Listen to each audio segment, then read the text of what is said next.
the timing of the three-phase is such that at these points here, it's the highest points at 104 volts.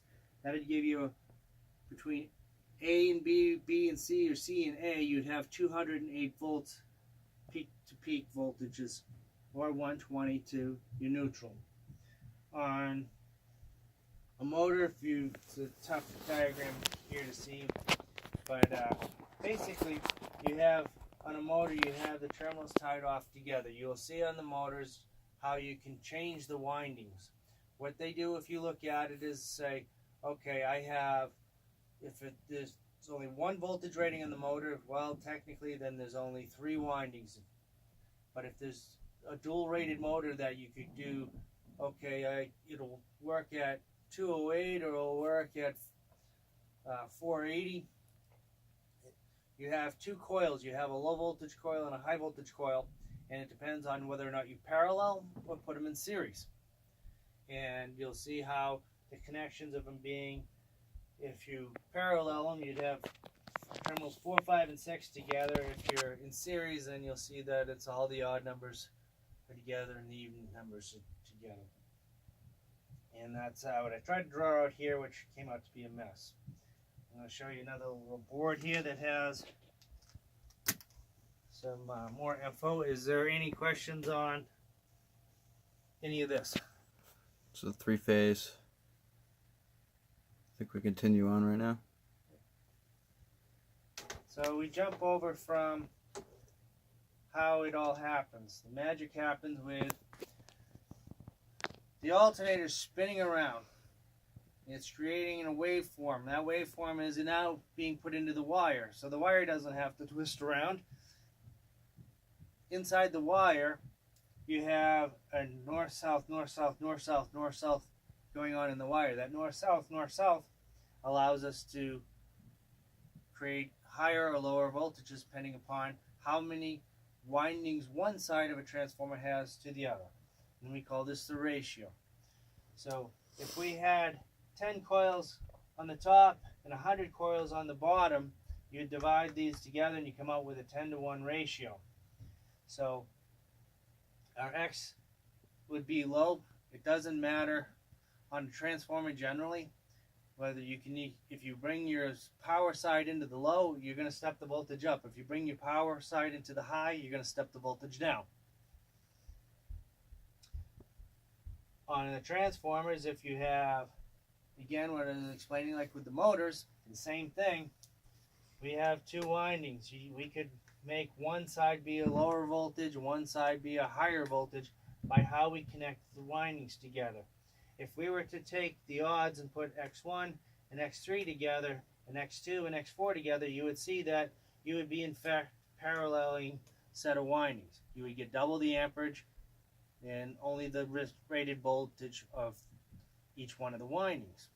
Or if we applied greater voltage to it, if we tied X3 and 2 together, and then we bring our power into X1 and X4, now we have half the amount of amperage available, but we could double the voltage.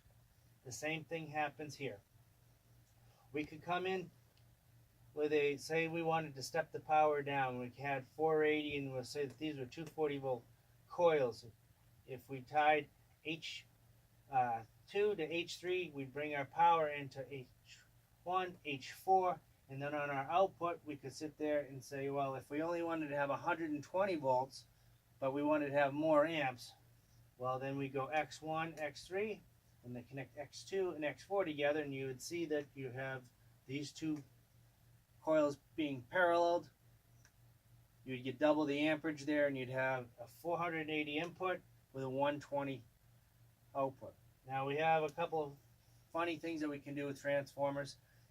We can make auto transformers, step up, step down transformers. The auto transformers are where we're only boosting the power up on one leg, so we can kick voltages from, let's say we're running a 208 on a 3-phase system and you need to kick it to a 240 volt single phase unit.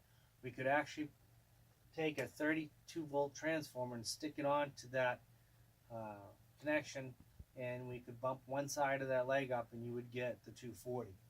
What about just a standard basic 12-volt transformer? If it's like if you had a 240 volt to, or let's say a 120 volt to 24 volt, you could take and make an auto transformer out of it and get 16 volts down or 16 volts up. And I'm not talking, this wouldn't be like a doorbell one. You probably could do it, but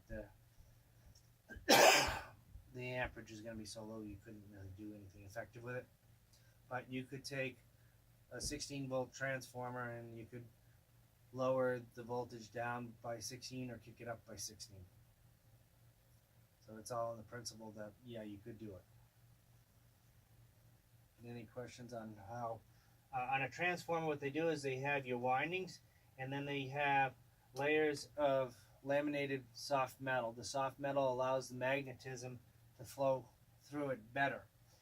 You have layers on here instead of using a singular block of metal, because what happens is a thing called eddy currents. When you have magnetic lines of flux and it can't go anyplace, they always want to try to push onto each other.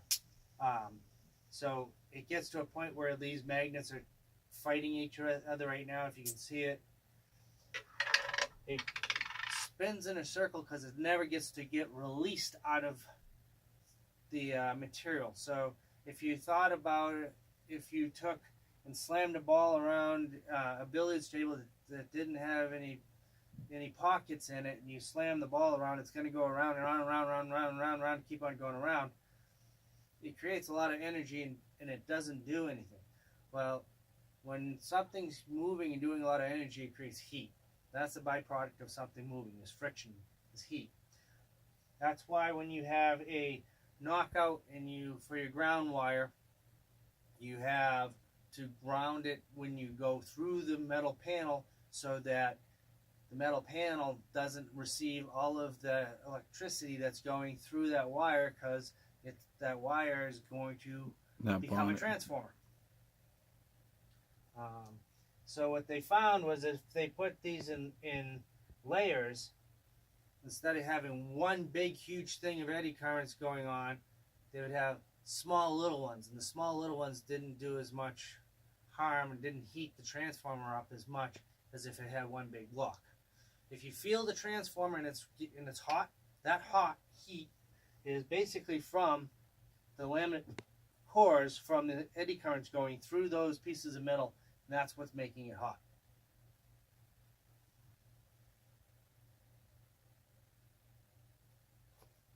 Questions? Makes sense.